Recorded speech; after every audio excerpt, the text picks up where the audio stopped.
No cat today, as you can see. Technical difficulties. Not sure what the problem is. We'll figure it out though. I need to get on getting my own VTube made, my own VTube avatar. But anyway, I'm doing this Business Insider article today because it's just so stupid. Like everybody needs to feel like whatever is happening to them, they're the first person or they're one of the few people, they're among the first people that this has ever happened to, and they need to create a new name for it. Like, no, bitch, you're not quiet cracking. You just don't like your job. Welcome to the club. Nobody likes their day job. Well, that's not true technically. There's tons of people out there who have jobs they love. I used to have a job that I loved.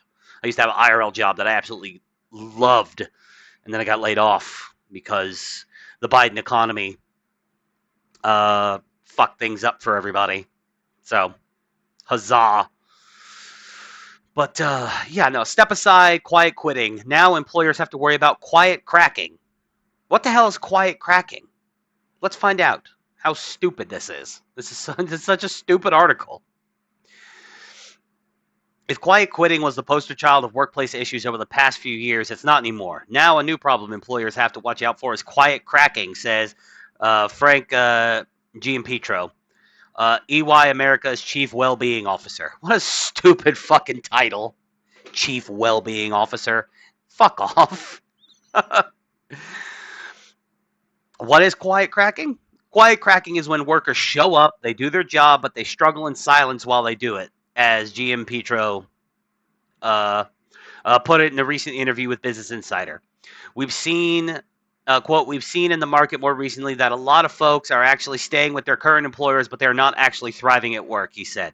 Yeah, this is not new. This is not special. This is pretty much everybody who works a job. Unless you're working in a field that you absolutely love, like unless you're like a car guy and you're working on cars, or unless you're, you're like a makeup artist and you get to do people's makeup for, you know what I mean? Like if whatever it is, unless you're doing something you genuinely love, you probably don't like your job that much. This owes to the current job market, which has many workers avoiding leaving their jobs even if they're unhappy in their roles because of economic uncertainty. Hiring is down, and job switching is now worse for wage growth than sticking it out. There was a time whenever you could, comfortably leave one job to go to another job for better pay, and that's not the case anymore. But like even when that was the case, a lot of people still, it's like I hate my job, but a lot of people still just stayed.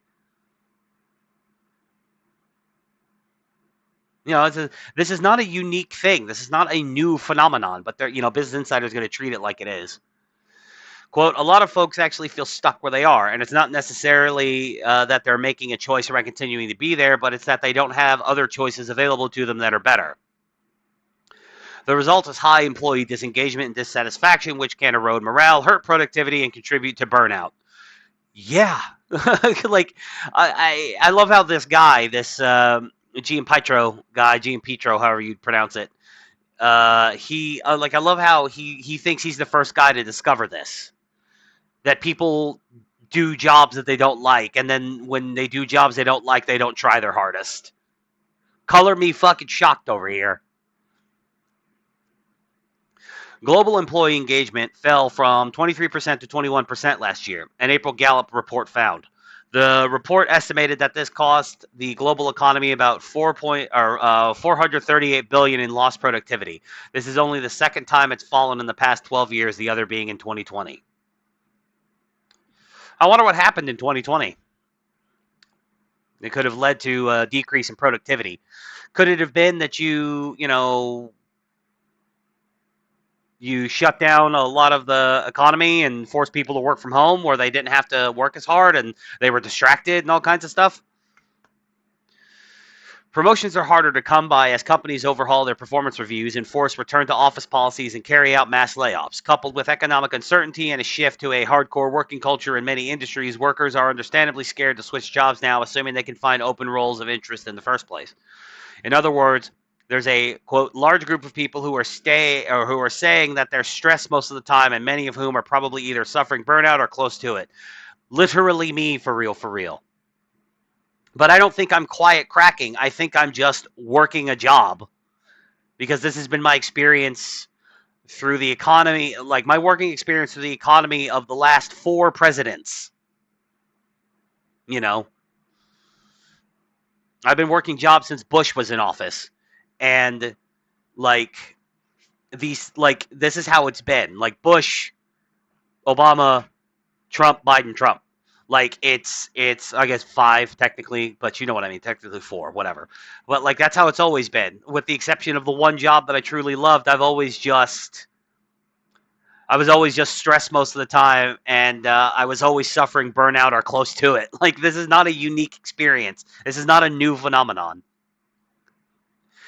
GM Petro says the signs of quiet cracking can look similar to indicators of burnout, though not necessarily as extreme.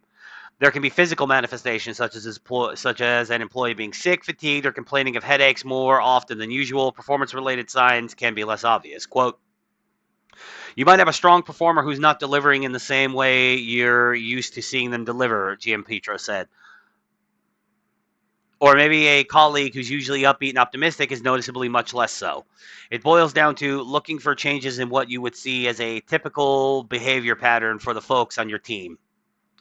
If you notice such changes, don't automatically assume it's a performance problem, Gene Petro said. Instead, he suggested checking in with the employee to see how you can address the issue. Yes, if your employer actually gave a shit enough about you to make your work experience better, then they could increase productivity. They're not going to do that though, because it's cheaper to just let you quit or lay you off and then replace you with someone that they can pay less. It could be as simple as, hey, I've noticed a change in your behavior. Can we talk about it? I just want to make sure you're okay, Gene Petro said. It's a tough time for employees. As the push for corporate well-being and well-being investments that surged during the pandemic has since slowed with the shifting tides of business priorities. This means many workers are receiving less support at the same time they're struggling more at work. Quote, there was a lot of focus and attention on well-being coming out of the pandemic, especially with a high turnover in most organizations. But as turnout has stabilized, there's been a focus on cost, Gene Petro said. Well-being may not be getting the attention it deserves in most organizations. It never has. It's never gotten like what it deserved. This is like this is like this is one of the problems with like journalists and people who do this type of like nonsense bullshit work, chief well-being officer.